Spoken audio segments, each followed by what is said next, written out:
morning, everyone. All right. Let's see. Today we have a special treat for everyone. Jason Ma, co-founder of 88 Rising, there he is going to be joining us today. Good morning, Jason, or good evening.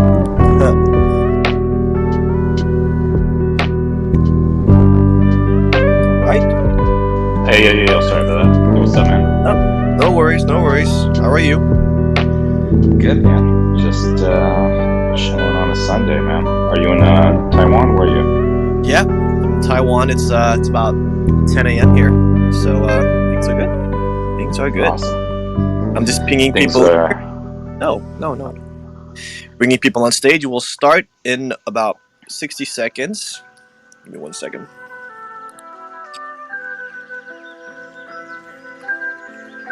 How's everything in Los Angeles, in the U.S.? Everything is opening back up, man. Things are starting to get crazy.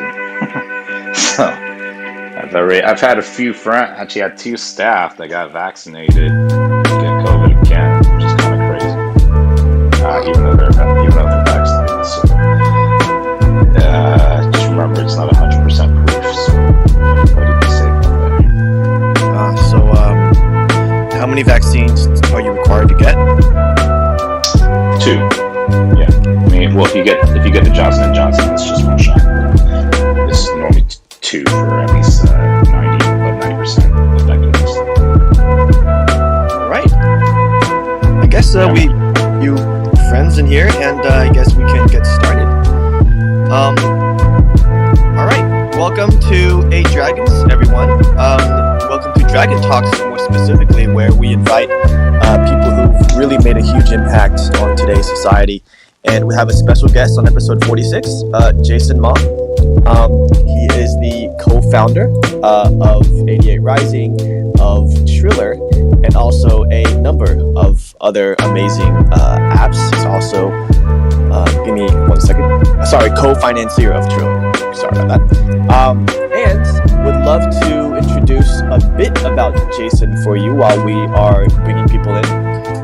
Jason is a media executive, artist, investor, and serial entrepreneur, strategic advisor and financier of popular social music video app Triller, co-founded premium production studio Stampede Ventures, digital music label 88 Rising, Zash Global Media, a publicly NASDAQ-traded media and technology conglomerate, and East-West brand strategy and investment firm East-West Ventures. Jason is a senior advisor to Tencent Music Entertainment and KK Box Fund, KK Farm, ranging from network partner to venture partner for consumer tech fund Goodwater Capital. He is also a senior advisor to private equity funds advised by Courage Capital Management, LLC, that invests in catalogs of music rights. As well, Jason is a senior advisor to Wise Road Capital, a global private equity investment company focusing on semiconductor industry and other emerging high-tech industries. Jason is considered one of the leading financiers to companies, institutions, and individuals investing in Asian media, entertainment, and tech. His investments include Musical.ly, TikTok, Grab, Coinbase, Triller, Slot.it, Brain, CAA Caravan, Rsong, Kind Heaven, Nanotech Energy, Xiaopeng, and Mom, a 2-star Michelin. So welcome, Jason. Very happy to be on here, man. Thanks so much for having me. All right. So Jason, I've been a huge fan of you since 2008 when you were a pastor and a spoken word musician. I remember you were like the first rapping pastor I've ever seen on television, and during that time, I was just in Taiwan, and the church I attended, you were so famous there. Everyone was like blown away by what you were doing. Tell us about how you got started in entertainment. It's okay. Yeah, man, it's crazy. I didn't know idea you were in Taiwan back in the day. Was it what, Bread of Life? It was called Living Water Church in Tainan. Yeah. Oh wow, yeah. I remember speaking there back in the day. It's crazy. You must have been like what? You're like a teenager? Yeah, I was fresh out of college, and yeah. Crazy. Yeah, I mean, it's an interesting, unorthodox journey for me. I mean, I started in venture capital in media and entertainment. then I did a 5-year ministry or missionary stint in my mid-20s, and then I got back in entertainment in my late 20s. So it was just like this whole up and down crazy ride. But I mean, I started really with MC Hammer. You know, he was my mentor, still is. 23-year relationship. I started being his executive assistant since I was 17. So I was living in San Jose, Silicon Valley. He was in Oakland, Tracy area. And he was probably the first, I guess, real, true, major celebrity that was investing in startups. This is like literally like 1995, like Internet 1.0. And he asked me, you know, I invited him to come speak at this hip hop Bible study I was doing in the hood. And I chased him down, got a hold of him, and he agreed, asked me what I did. I was telling him I was working at a tech startup after high school in Cupertino, across from Apple. He was like, "You're Asian, you must not use computers, come work for me." So I was like, "Great, you serious?"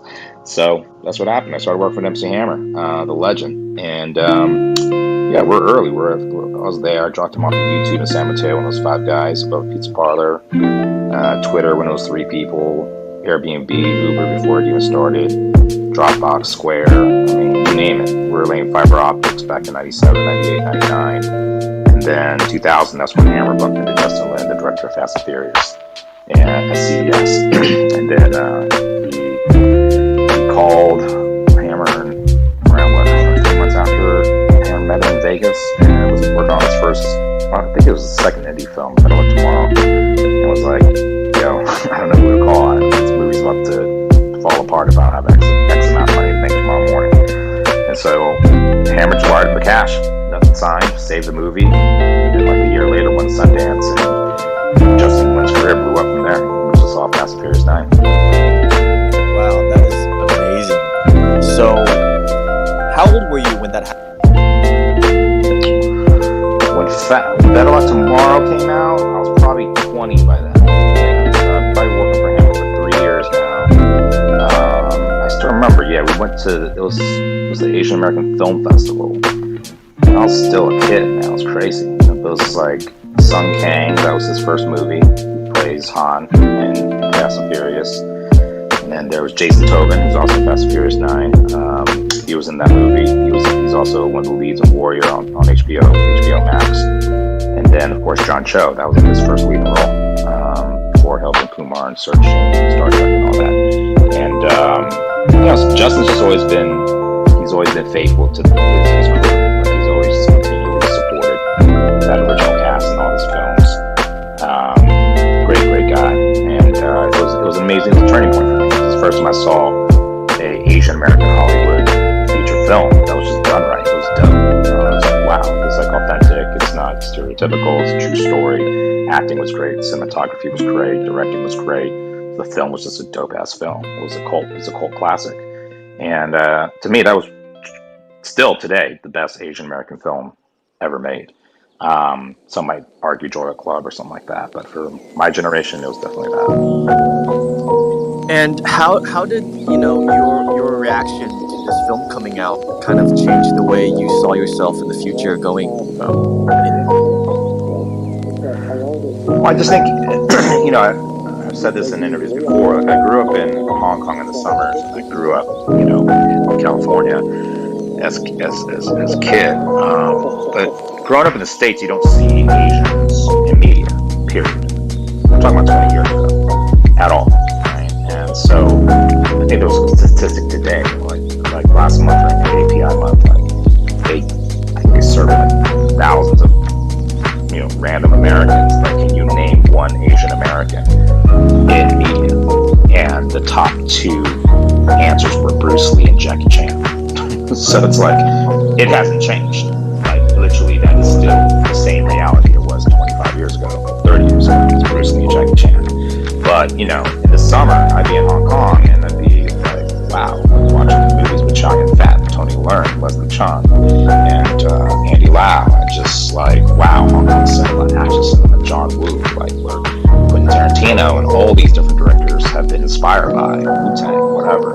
And it was just a whole nother world. It was like, wow, there was a whole nother Hollywood. There was a Hong Kong Hollywood. And, that was like in the 80s and 90s, and they had their own original style, their own original cinematography, storytelling, script writing, incredible actors and actresses. And then, not being able to reconcile that, because then I come back to California and it's like, I'm just seeing white people on TV, right? So, or back then you might have like, I don't know, like Connie Chung on CNN or something like that. But long story short was when I saw BLT, tomorrow I was like, wow, this is what I want to do. I want to represent Asian culture, mainstream media the right way by making dope content, like making Asian content that is just so excellent, so great, so beautiful, so amazing, that it's just undeniable. And just not just for myself as a producer, but really helping the entire industry, right? So if I can find directors or producers or actors or writers or singers or whoever it is, how can I get behind them and support them? That's always been my mission. Wow. And how did this crossover, this film kind of side cross over to music, where you had, 88 Rising and that creation, which is my favorite collective of musicians? I mean, music's always been at the heart of who I am. I was rocking a Run DMC t-shirt in 5th grade, 5 days a week. Like I grew up on hip hop. I was hip hop. Like hip hop was my religion. I snuck out, when I was 12, 13 to go out, snuck out my window at night to go to hip hop shows and events and clubs with fake IDs and see like straight up Eminem type, 8 Mile battle rap competitions. I mean, that was the culture. That was the philosophy, right? It wasn't just rap. Like hip hop was a way of life. It was a lifestyle. It's how you dressed. It's how you talked. It's how you thought about things. It's what you cared about, and it was always about giving back, but it was also always about creativity. And so for me, hip hop was always at the core of just who I was as Jason Ma. So working for Hammer, one of the greatest hip hop legends of all time, who wasn't just a rapper, he was an entertainer, he was a cultural entrepreneur, he was, a businessman. At the same time, a minister. He brought his spirituality into what he did. And so, just being able to see that, experience that, I still remember he brought me in 1998, I think. I must have been like 18 years old, freshman in college, and he took me to a Fry's electronics store and bought a CD-ROM for $100 and was like, "You're gonna write a business plan on how to build a music label." And I was like, "What are you talking about?" And he's just like, "Just follow the instructions, and anything you don't understand, just ask me, and then I'll help you figure it out." I'm like, "You gotta be kidding me!" And I literally wrote a 100-page business plan on and raised a few $1 million on that to run our first music label, our first independent music label, and I was 18 years old. And so learned about payola, learned about radio, learned about promotions, learned about marketing, learned about budgets, how much did it cost to market a record, how much you had to pay DJs all across the country, how you had to work Clear Channel and Radio 1. This is all before like when Napster was just breaking out. Then there was MySpace, and then after MySpace there was YouTube. And so you're just seeing the evolution of it going from analog to digital, as we know now, or streaming. And with 88 Rising, that was just really one other evolution of the journey, right? Because I invested in a company that launched a career for Far East Movement, and they were the first ones to get like a G6 and hit 15 million records and go number 1 for 3 straight, well, more than three months, and that had never happened before. An Asian American group that was number 1 on the Billboard, right? Gets signed to Interscope. That had never happened before, and we managed MC Jin. And this was after Rough Riders, but he was the first Asian American rapper signed to a major label, right? Had never happened before. But we always knew that, this is what we had to do. We had to find talent. And when you can find talent that's great and you can back it with a real business plan, things can actually happen. Things can actually move. And so from there, I started East West Artists, which was more of a talent management company for actors and actresses, directors, producers, like a mini CAA. And, like Simu Liu was one of our clients. Now he's Shang-Chi, he's the first Chinese Marvel superhero. On Me Home, we had a lot of talent from Asia. And so around that time, it was around 2014, like a lot of these YouTube channels were popping up, and you start seeing like Vice Media, you start seeing Vox and taste-made and multi-channel networks like Machinima, and I was like, why isn't there like an Asian digital music channel or the Asian digital youth channel on YouTube, but driven mainly by music, but we also cover youth culture and it'd be video driven. And that's when Justin Chan, who, congrats to him, I was managing Justin at the time. He's now in Cannes right now with his film with Alicia Vikander. He's incredible. Congrats to him. But he introduced me to Sean, my co-founder at 88, who was at Vice at the time. And so I already had a term sheet. I was telling this investor, like, yo, we should do a YouTube channel, a digital media channel, but all Asian youth culture focused. And he was like, you build the team and you build a plan, I'll write the first check. And then so I met Sean, and he was at Vice, and I was just like, yo, why don't you leave Vice and do this with me? And, you'll be the face, I'll be behind the scenes, but, just run this thing. Whatever you learned at Vice, apply it here. I already have, the first seed capital ready to go. So that's what happened, man. Raised $2.5 million, and then we launched it, and again, a string of miracles happened, right? Q8 hit, and we spotted him. He was super, super fire, and then crossed him over to the U.S. Did a whole remix with him on Ichima with ASAP Ferg and Father, Walk a Flock of Flame, and that blew up the internet, blew up all the clubs from East Coast to West Coast. And then Dumbfounded introduced us to Rich Brian, who at the time was Rich Chiga, and then we blew him up, and then the rest is history. Then it was Higher Brothers, and it was Joji, and then, billions of streams later and hundreds of millions of followers. It's crazy, looking back right now. Wow. So what do you see your role right now in terms of, Asian, media and tech? I guess East meets West, moving forward, what are your next steps do you see for yourself? I mean, I think for now, being in this industry now for 2 decades, bridging East and West in media, entertainment, technology, news stories, premium content, working with great talent, is never going to change, but for me, as a founder, serial founder for multiple companies, is continually just pushing the culture forward, pushing the agenda forward, and just always seeing what's next, right? And what's emerging, and whether it be it technology, whether it be it talent, whether it be it content, whether it be how you approach business today, crypto, whatever, right? You have to just think about, okay, where's the market going? Where's the world going? How do you adapt? How do you stay fresh? And how do you continually innovate? And so for me, I'm really just behind the scenes like I've always been.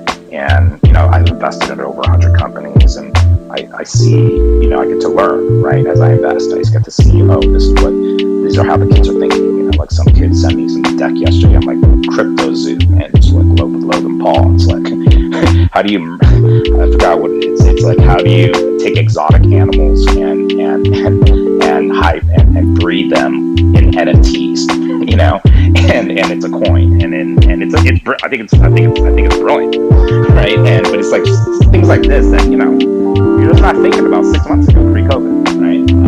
And so you have to keep learning, and you have to keep being on the pulse of culture at every level, whether it's politics, whether it's business, finance, tech, media, culture, art, and when it comes to music, you always have to be thinking about next. You can't be thinking about today, right? Because if you're thinking about what's hot right now, it's already not hot, right? So if you're still trying to make trap music, that's already done. What's next, right? And so I think that's what's exciting, getting up in the morning and just learning, and then just seeing where opportunities lie, and being able to take action on those opportunities.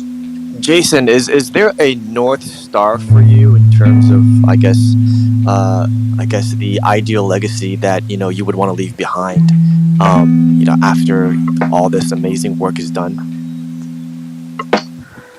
I mean, it's a great question. I think personally, it's very simple. Just love God, love myself, love my neighbor. Right? Just hopefully, one day when I'm gone, whether tomorrow or 50 years from now, that I lived a life of integrity. I I lived a life of service. I helped my character, and I love people well. I'm single, so one day if I have a wife and a family, hopefully I was faithful to my wife. I was a great father to my kids, and I was a good friend to my closest friends. And most of all, that I was that kept my faith, and I kept my walk and my relationship with God. Career-wise, there's a lot of things I'd love to do and like to see, but hopefully I can fulfill the current mission that I've had for 20 years, just at larger scale, which is bridging East and West through media, entertainment, and technology, through stories and talent. So building a media company or media companies that can really give millions and millions and millions of Asian creators, whether it's in music or fashion or tech or film, anything that impacts culture, right? I always say culture is impacted by three things. I call them the ABCs. They're artists, they're business leaders, and they're the community servicers, right? So basically, whether you're a musician or an actor or director or you're a designer, that impacts culture, right? Business impacts the economy, which controls money, makes the world go round, right? And so is the technologist. It's the next Jack Ma, it's the next Zuckerberg, it's the next, whoever these founders are that are actually shaping society through the private sector, through business. But then it's our community specialists, right? These are the people that are on the ground serving those that are most in need. These are our NGO workers. These are our teachers. These are our soldiers. These are people putting their life on the line, and even those in politics, that are serving for the right reasons. And so if I can impact these three arenas and leverage whatever influence I have for the good of humanity, and push that agenda specifically forward between Asia and the rest of the world, I think I've done my job. And can you repeat these three arenas again? Sorry. Artists, business leaders, and community specialists or community activists. Have you always had this drive and vision, or was there I guess a specific point either in your childhood or your youth that kind of turned the tides for you in terms of your trajectory? I think, like I said, BLT was a major driving point. I mean, Bed Luck Tomorrow, that film really changed my mindset on the power of media. That media has the ability to change behavior. Allen Ginsberg said it before in a quote: whoever controls media controls the minds and behavior of the culture. So what you see is what you become, right? What you see is what you follow. What you see is what you aspire to be, right? Be like Mike, right? You want to be like LeBron. You want to, wear whatever these kids are, dropping on Instagram or TikTok or whatever it is, right? So media controls, because media is the visual. We are a visual humanity, right? Everything is created by ideas, and then those ideas then become realities. Those realities then become something visual that we see, and then we want to either follow, mimic, copy, respond, or interact with, and that is what makes the world go round. And so for me, it's always been about media. Media is the most powerful medium and platform to impact minds, hearts, and ultimately change behavior for good or for evil. And I think some people use it for the right way and some people use it for the wrong way. But there's no reason why Jeff Bezos buys the Washington Post, because he knows media controls the masses, right? There's a reason why Twitter shuts down Donald Trump's Twitter handle, because it impacts hundreds of millions of lives and literally impacts nations, right, with one tweet, right? And so you think about it, right? That content is really king. But I also say that distribution is emperor or King Kong, because whoever controls the actual distribution channels, actual tech, right, that delivers that content, right, they are the ones who actually the ones that can say yes or no to what content is actually being distributed. So, I mean, to answer your question, yeah, I think that's what it's always been about. And what, I guess, is the next kind of form of tech that you think would kind of hold the most power in terms of, gatekeeping for voices? I think that blockchain is not going away at all. It is not some hype. It is not some, just some new technology that's here, and just a utility. I think blockchain is truly what the real internet should have always been, right? Because I think the first iteration of the internet we thought was going to be this free web, and everyone could build on it, and it could be free, and everything would be decentralized. But instead, the first version of the internet created more of these walled gardens, more of these giant conglomerates that control society, meaning Netflix, Apple, Amazon, Google, right?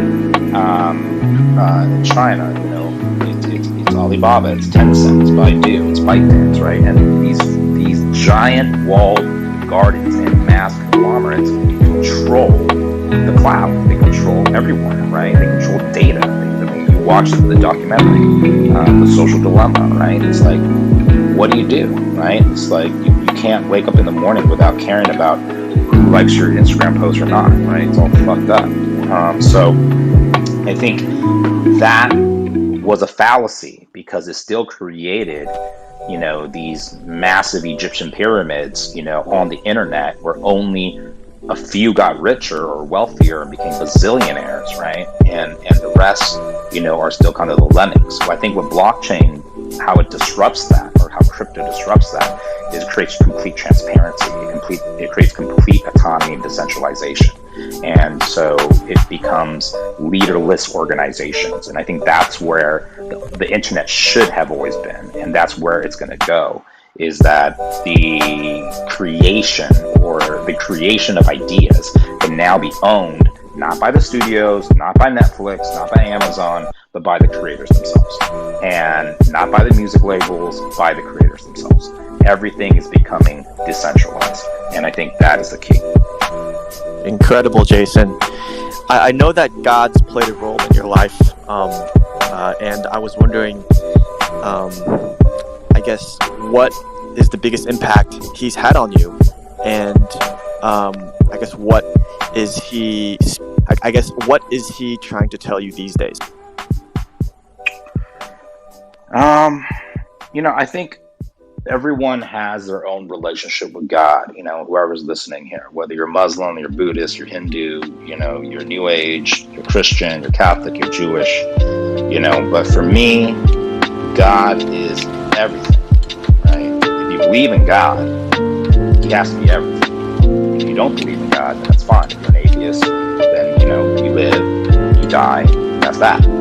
But if God is real, and he's alive, and he's involved, and he's not just some distant, figure in outer space, outer dimension, then that is ultimately truth. And so for me, it's a day-to-day conversation with God, right? I have to have a day-to-day conversation of just, who am I? What have you called me to do? And what are you asking of me today? Right? To me, it's a day-by-day walk with my higher power, with God.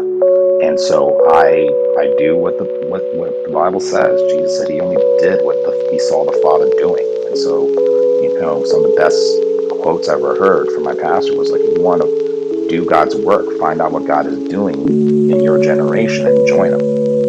And so for me, God's always working. I'm not asking God to help me. I'm asking God, how can I help him? And so you have to look and be aware of what those signs are. God gives you signs. Are you following those signs? Right? And a lot of the time, he gives you, not all the time, he gives you the choice, right? That's the beautiful thing about a relationship. Right? You can choose to have a relationship with someone. You can choose not to have a relationship with someone. You can choose to talk to somebody a lot. You can choose to not talk to somebody at all. right? But if God is this person that we can connect with and relate with and talk to, and he talks back, right? Why wouldn't you talk to the creator of the universe? I mean, this is the guy that knows everything. He knows everything in your mind. He's omnipotent, omnipresent, and omniscient. He knows everything. He's all powerful and he's everywhere. And so for me, it's just a daily walk with God. I don't know if I can promise tomorrow. I just know I have right now. So you know what? I'm going to make the most of it and be thankful and enjoy my life, do my best, and never accept mediocrity. Meaning, to me, I always say, you just got to do your best, and then you let God do the rest. And a lot of times, it's not about what you say; it's about what you do. And I think a lot of times the problem with religion is that people talk a lot, right? They talk a lot. They talk, they judge, right? There's rules, there's regulations, but I don't think religion came from God. I think that came from man. And to me, it's not about religion or what religion you believe in. It's just about having a relationship, your own personal relationship with God, and talking to Him on a daily basis, and living right with Him. How is God currently helping you connect the dots between East-West media, this emerging creator economy, and cryptocurrency, or crypto, this world? We're right now in beta of building out a platform. I know you know a little bit about it. We're going to be launching it later this year. Basically, we're building on top of blockchain the ability for creators to have all the tools they need to create, and being able to own their IP, being able to monetize their content, but also manage their communities. And that's the biggest issue right now. Everything's disparate, right?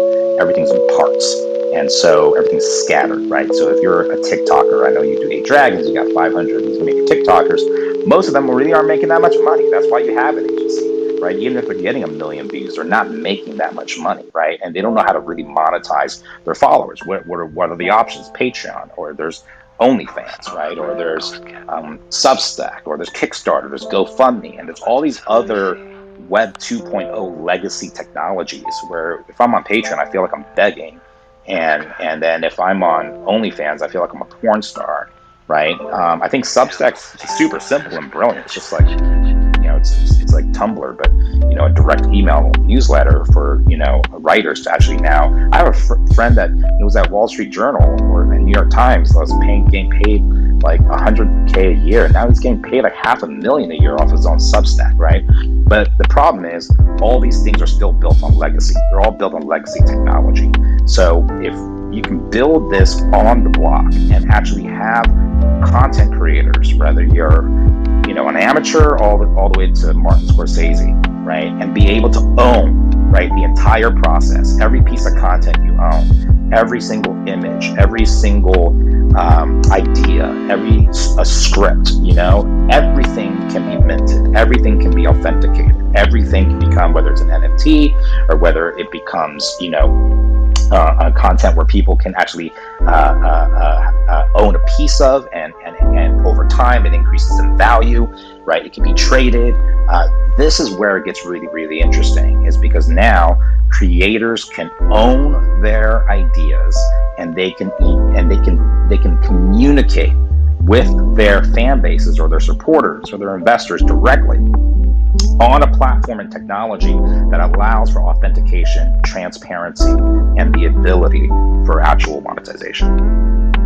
And these platforms are perhaps the new, gatekeepers for creators, who can directly, without a middleman, go to that user and communicate with them, right? Yeah, exactly. And that's the whole idea of these platforms, is that these communities make the decisions. The creator makes the decisions, not these giant walled conglomerates, not Netflix, not Warner Brothers, not Disney, right? Not Facebook, right? Not even TikTok, right? So even like TikTok, sure, but how are they really, really helping you, right? I think in China it's a lot more advanced, but if you talk to most TikTokers, they're monetizing off of the ability of having fans, and then they're making brand deals outside of that, right? right? But they're not making it directly on the actual platform. Thank you so much, Jason, for coming today. And I just wanted to open up the floor for questions. And if you would love to ask Jason Ma the first question, please unmute your mic. And I'm scrolling through the list right now to see who that is. You can flash your mic and let me know if you'd like to ask our guest today a question. We have 24 minutes left in the session. Cheeky Callie, and then Lonnie. This is such an amazing interview. You are an interesting person, Jason. That's all I could say. And you lived in San Jose. I lived in San Jose. What part of San Jose did you live at? Berryessa. Yep. Oh, nice. I was over on First and Heading, close to the courthouse. So I love that you are so interested in making the world a better place, and that you want to bring the culture out. And I agree with you. I think there's a lot of things in film that we don't see, and the people that need to be seen. So I totally agree with you that you're making an effort to put your culture out there. You know, I agree with you because there's a lot of Mexicans also all over the United States, and we're invisible as well. Yeah, but especially in East San Jose. I grew up with all my homies where they either were Mexican or Southeast Asian. Those are all my homies. So that is so awesome. I'm excited to hear more of the questions, and I love the questions that Teddy asked you. Both of you guys just, you guys are hot. So I am Cheeky Callie, and I'm gonna let the next person ask the question, and I can't wait to hear what more you have to say. Appreciate it. Thanks. Thank you, Cheeky Callie. Lonnie, welcome. Hi everybody. Thank you so much, Jason, for spending your Sunday evening with us. So just a quick question. What is your biggest missed opportunity as an investor? Man, great question. I missed Airbnb. Yeah, that was a big one. Could have came in really early. I missed Clubhouse. I was too late. There's a lot of. I probably missed at least 100 million points. But I got to invest in at least a dozen. So I'm thankful for that. All right, thank you, Lonnie. If you'd love to ask Jason a question today, please flash your mics. Yan, and then Jorge. Hi Teddy. Thank you for having me, and thank you, Eight Dragons. And it was a great privilege to hear Jason. My question, I hope, is okay for you to answer. Would be how have you handled periods of stagnation, maybe in your career and the various ventures that you have built? Because we often hear about success stories or failure stories and missed opportunities. I'm interested in how basically these ordinary days where things are not seemingly not moving, and how have you motivated yourself to overcome those periods? Thank you so much. This is Yan Empat. Great question. Thank you so much. I would say, look, failure is a prerequisite to being successful. If you don't fail, you can't succeed. And I have failed more than I've succeeded at every level. I've had companies that didn't work out. I've had ideas that never went anywhere. I've made mistakes in how I treated people that I worked with, and had to learn. I think the key issue when you fail is not allowing the failure to defeat you, but choosing to take your failure as a opportunity to learn, to grow and educate yourself, and then make the right course of correction to become better. And I think that is how I look at failure, or how I look at challenges, or how I look at problems. I think being an entrepreneur is all about toughness and grit. You're gonna fail. You're gonna have people that are gonna backstab you, treat you wrong. You're gonna have partners that are gonna try to screw you over. I would say 9 times out of 10 that people don't have great founder experiences. There's always something or someone, because there's always money involved and egos involved.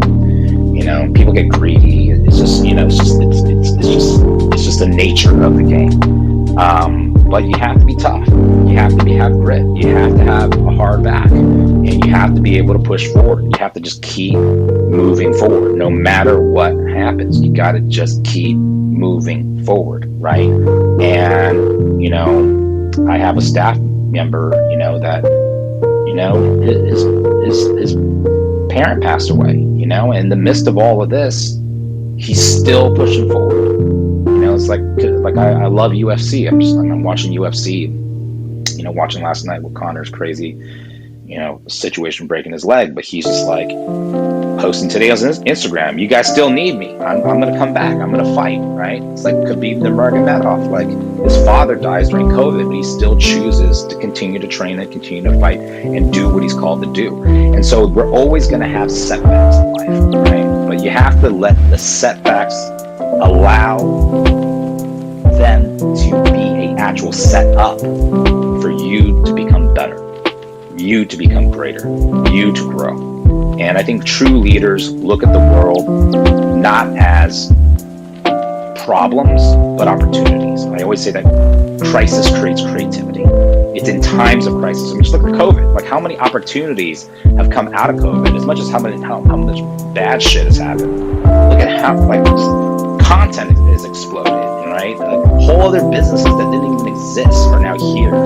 Digital, e-commerce, live stream, all these different things have opened up, the metaverse, because of COVID, right? So don't let setbacks set you or defeat you and pull you or bring you down, but turn your setbacks into setups and look at what you can learn from them and how you can grow from them to become better. Incredible, Jason. Fantastic question, man. Jorge, would you love to ask Jason a question? Jorge, are you with us? I'm back to you. Kevin, I saw you flash your mic. Yeah, Jason, I just want to say I appreciate your story so much, and I'm a fellow hip-hop head too, so I love it. But I'm actually a former pharmacist turned content creator, and something that you really mentioned to me that resonated with me was content is king and the power of content. So what I want to ask you, Jason, is I guess how do you identify and assess upcoming trends or opportunities, especially in the content marketing space, Jason? It always comes down to me when it comes down to content. It's just all about original ideas. I think, like when I started 88 Rising, it was at the height of YouTube channels, YouTube content creation, and YouTubers, and it's like, how do you cut through the noise? Well, you can only cut through the noise and stand out if your content is truly great. And when I say your content is truly great, meaning it has to just be original, it has to be excellent, and it just has to be on another level, right? Hello? Can you guys hear me? Sorry about that. If you come on stage, please remember to mute your mic to avoid interruptions. Thank you, Jason. No worries. And so when you make content that is undeniably better, people will find the content, right? But if it's more or less just the same, and you're trying to do what everyone else is doing, like give you an example. Someone's like, oh, well maybe I should start, a TikTok for venture capitalists, right? And talk about VC. Okay, maybe, right? But really, what content are you giving that is truly exceptional, unique, something that I can't get anywhere else? And how is it being produced? Is it high quality? Is it low quality? Is it just is engaging. And so I really realized, like, whether it's YouTube or TikTok or Triller or Douyin or any of these different content platforms, like, there really is, as Teddy, as you truly know, there's a real there's a method to the madness, right? There's a science to actually becoming a Bella Porsche or a Charlie D'Amelio, even though you just think, oh, they're just pretty girls dancing. But they actually have this shit figured out, right? They really know how to leverage that 15 seconds and do it in a way that actually makes it viral, makes it, addictive, makes it something that you want to keep watching. And so for me, it's not whether you're a YouTube creator, a TikTok creator, or you're, like I said, you're Sofia Coppola or you're Steven Spielberg, right? End of the day, what is your original idea? Number two, how is this content visually, right, better than the rest, right? And then third, like, is it authentically you? Are you bringing you to the table? Or are you just trying to be somebody else? All right, Kevin. Hope Jason answered your question. And all right, I saw Donna flashing, and then Jorge. Donna, would you like to go? Teddy, and thank you, Jason. This was a great interview. I have two things. I read the New Yorker article about 88 Rising that came out a few years ago, and I found it quite fascinating. But my question is, I like this premise of moving one's content to owning it and controlling it yourself. But my question about that is, will this create a multi-tiered system for creators who have resources and those who don't have resources, in terms of how they can control their content? And what do you mean by multi-tiered system? Multi-tiered in terms of, for instance, if you're a creator who maybe has the primary job at a place where you have a big salary, or they have a lot of resources, or someone who because I think different types of artists, some are really struggling. So if you're owning your own content and, being able to house it and promote it in certain ways, if a creator has less resources, I don't think that they can do what a creator who already comes in highly resourced would. I don't think they can do the same sorts of things. So that's my question. And how can you kind of rectify, I guess, that between creators who are more highly resourced and those who aren't? Well, I mean, look, that's a difficult question to ask, because it always starts with, like, Joji's a great example, right? He was Filthy Frank, pink guy. He didn't have a lot of resources. He's this half Japanese kid living in Japan, just making, YouTube videos out of his house. It didn't cost much, but he was really freaking creative, right? Went back to my last question. He was original, right? His content was cut in a way that was like super, super viral, and he was bringing himself to the table. And he blew up his channel to whatever, some crazy, like 15 million subscribers, before he knocked on our door and was like, yo, I'm actually can't do this anymore. I actually want to become a legit music artist, right? And then that's when he switched over, and then we resourced him, and now he's Joji, right? And he's one of the biggest, artists on the planet. So it really depends. I always just say, if you start with little, the Bible says, the Bible verse, like, if you're faithful with little, God will make you faithful over more. So I don't ever subscribe to people saying, oh, I don't have enough, I don't have this, I don't have the opportunity, right? We don't live in 1990.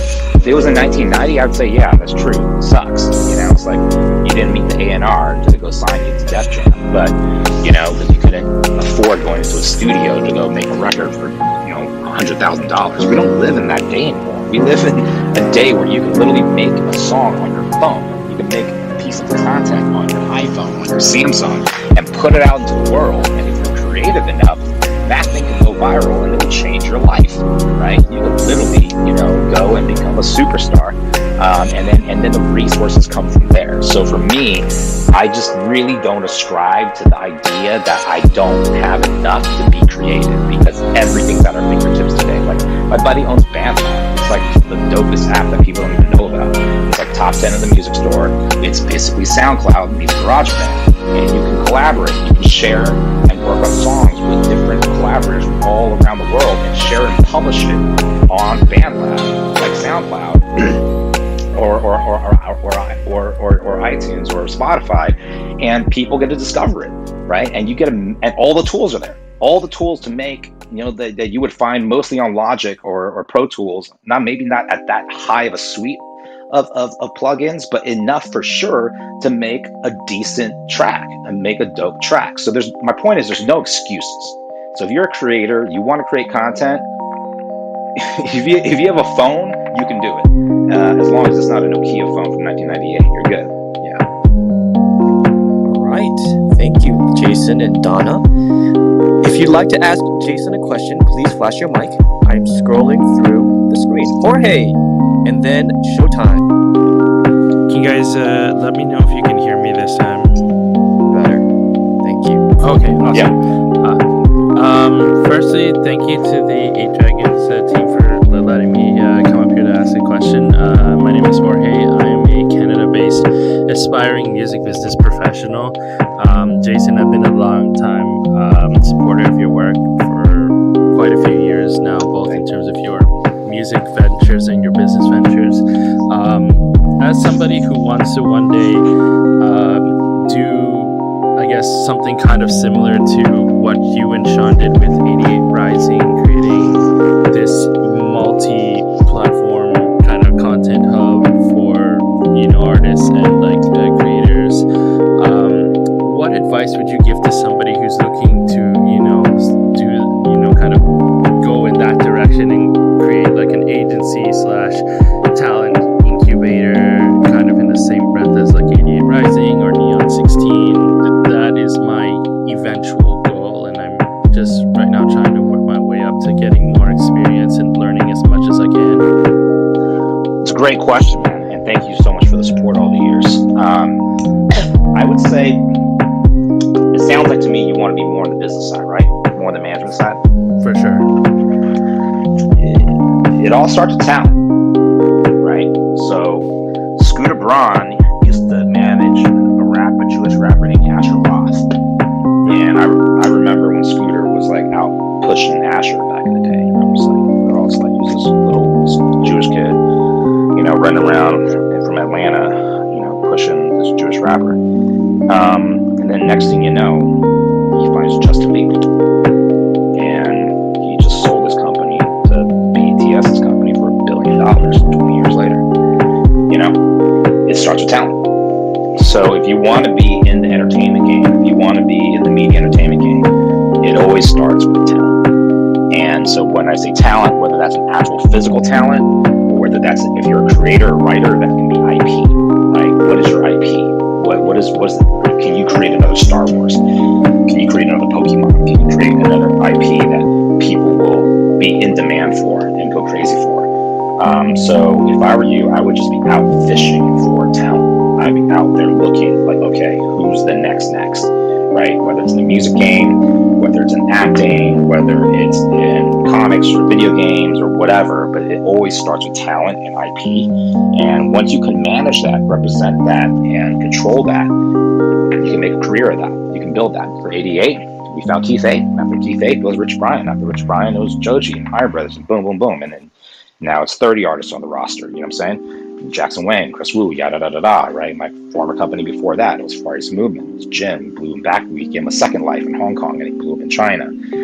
Far East Movement, a lot of people didn't know. They were like 10 years grinding, just trying to figure it out, and it never worked. And then they finally got a hit song called Girls on the Dance Floor. I was playing number 1 on Power 106 on the radio back then. And then they had like a G6, right, that went viral. It all comes back to talent. It all comes back to talent. So if I were you, go find an amazing talent that you can represent and work at it with all your heart. For sure. Thank you so much. Sure. Jason, are we good with time? Because it says we have 6 minutes left. Are you good with staying a few minutes after, or is it great to be punctual? Better to end right at 8 because I do have another meeting right after this. But I could maybe stay for like a little longer, maybe a few minutes longer, if there's another question. Thank you for your time, Jason. Showtime, did you have a question? Yeah, what's good? This is Showtime, based in Shanghai. Been out here in the Far East, 22 years. Basically, I've got a brand. I am Mike, the longest running rap battle in the world. I've got content. I've got talent. I got experience. I got a network. I got a new startup. Just got investment. I got my first client for the new startup is Tencent. They literally reached out to me and gave me the bag, invested the money.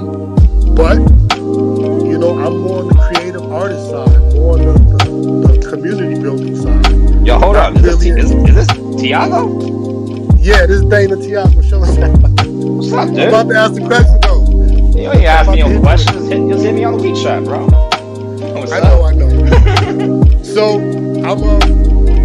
I'm in an incredible space. I'm in a great space, a new launch. Congratulations, man. And Congrats. I'm running around looking for that final piece. And I'm asking everyone. I just talked to Scott Pollock the other day. I'm talking to Teddy. And it's getting annoying because everyone I ask, they keep saying, Jason. Do you know Jason? Find Jason. So it's annoying in a good way. But just reaching out. I'm Honor. looking for you. We need to hook up, brother. Yeah, man. Well, what do you need, man? Well, congrats on Tencent. That's huge. That's huge. Congrats on the rap battle. That's huge. Like, what's cracking? What are you trying to do? What's the biggest hurdle right now? I think my startup is just me and my family, me, my wife, and my dad. Yeah. I need a good business partner. I need Gotcha. someone that had a business in, and I do think that I have the music deal with Tencent. I need the video. I need to talk with Tencent Video, get my show up on TV in China. So that's where I'm at. Those are the two hurdles I'm looking at. Got it. So you it sounds to me you need a biz dev person. You need someone to like really open doors, do the partnerships, maybe raise more capital. But it sounds like you probably also need someone local that has that Guangxi, right? Send me your business plan. You know who I want to introduce. I'll introduce you to. You know Jeff Cha from the owner of Street Voice. Sound like my nephew. Not off the top. You No. need to do things on Yeah, your so own. he's the one that set up all my music distribution for 88 in China. We were out there building it all out, and I was living in Shanghai and Beijing. He's the godfather, Magic Stone Records, Rock Records. Like, he's the creator. 30 years in the game. Like, this dude's like Doug Morris of China. But he would know how to get you deeper and advise you on those relationships with Tencent, Billy, ByteDance, etc., etc., etc. So hit me up on the side. Just send me your business plan, and then let me send it over to him. And then I don't know. He can't be like your day-to-day business partner, but he can be someone that can advise you. Someone you would want to hire as a consultant that can help you open up all those doors and get you those connections to China. Sincerely appreciate it, brother. Thank you. Yo, congrats on the hustle, man. Great to hear your voice, brother. Thank you.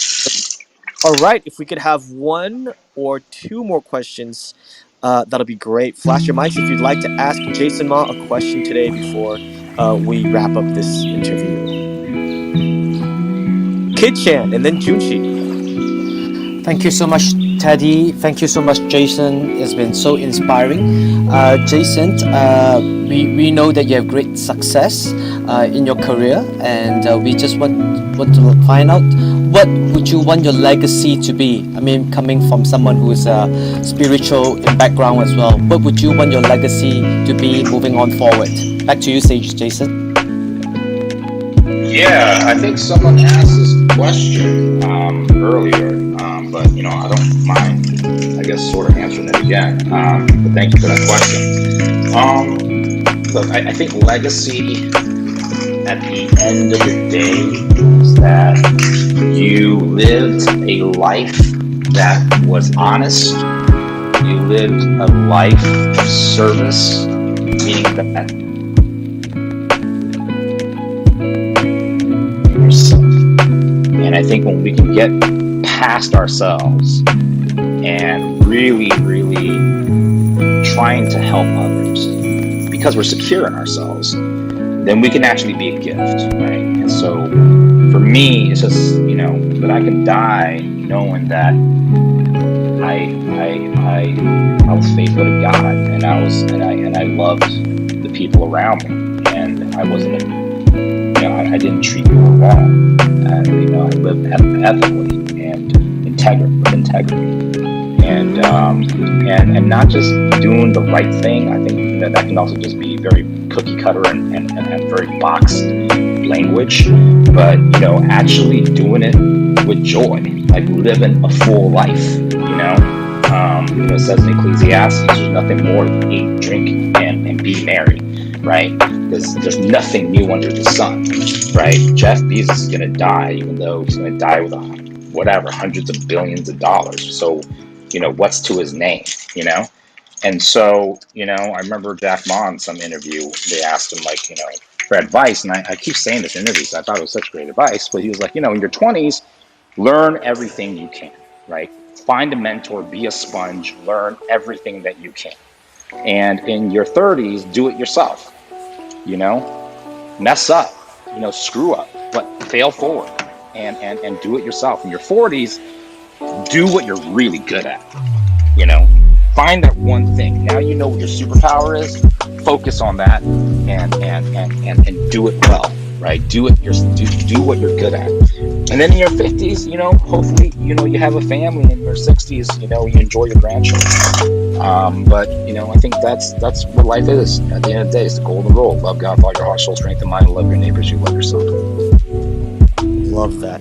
Thank you, Jason. And thank you for that question, kid. Junchi, you want to finish off today? Yeah, it's such an honor to ask this question at the final. Thank you, Teddy. Thank you, Jason. I learned so much. My question is, as you mentioned, is if someone has a phone, it's quite easy to start and have this IP in mind. My question is, how would you give the advice for some beginners to think about scaling up from maybe 1 to 100 and generate that recurring audience and then further grow the content? That's my question. Back to you, Jay. There's something out right now. I do all the IP questions for books, right? What I'm building. Sorry, Jason. We heard a bit of static. Is it okay if you unmute again and see if the reception has changed? Sorry. I was in a bad location. Can you guys hear me now? Yes. Hello? Okay. Yeah. So what I was saying was there's a lot of great platforms now that are actually doing this for IP creators, like Webtoons, like Wattpad. So Webtoons for comics, Wattpad for novels and books. And basically you're able to build, right? You're able to build your own IP, build an audience, build followers, build fans, right? And actually get it published. And then if it becomes big, maybe Webtoons or Wattpad or Netflix calls you up, right? To go do an actual feature film or TV or animated series deal. What I'm building right now is going to basically solve all that so that you can do not only your own IP, your own content, and raise money for it, but you can also really have tools to manage and communicate with your fan base. And that's going to be launched later this year. Stay tuned. I'm sure I'll have Teddy and hire 8 Dragons to market it on TikTok and get everyone on board. But long story short is this, hit me on the DM on Instagram if you got a feature film, if you got, an IP project, that you're trying to crowdfund or raise, or you want to build. We're taking submissions and we're open to ideas to beta test on our new platform. Incredible. Thank you, Junchi, for that question. And Jason, it's really amazing to see how your life has unfolded and evolved over the last 13 years. I've been following your amazing career. And just very excited about what God's doing in your life and how you're transforming our generation, but not only that, but future generations in terms of, merging East and West through media and tech and transforming that media and tech landscape. So thank you for, all that you're doing and your drive and your vision, Jason. You are truly one of a kind, man. Yo, Teddy, I'm very, very, very blessed, very thankful for this interview. I hope I was able to answer everyone's questions thoroughly. Feel free to DM me on Instagram or Twitter. I normally check. If I don't, please forgive me. But I'm always open to new conversations and new ideas. Teddy, keep doing what you're doing, man. You're doing a great thing for the community, for the Asian community, creator community all around the world. So God bless, man. God bless, Jason. Have a great evening, and see you around. Goodbye. Thank you, everyone. Bye-bye. All right. So we're gonna just finish off this room with I guess a countdown. Yeah. And would anyone like to, I guess, leave any last words? I guess we could unmute and say something if y'all, want to share about what you learned today. I just want to say thank you, Teddy, for organizing this. Greatly appreciated. Wow. Okay. I'm so mind blown right now by all of his answers that I just need to digest. Anyone else? Thank you, Teddy. Sorry, go ahead. Dana, thank you, buddy. We'll definitely keep in touch on the DMs. And all right, Lakeisha, Ivan, Chanel, see y'all flashing. Chiki Kali, let's unmute everyone. If you're a speaker, if you're a mod, yeah, let's just count down from 10. All right, 10, 9, 9, 8, 8, 7, 6, 5, 4, 3, 3. I just want to say amen and thank you. 1. Thanks, Teddy.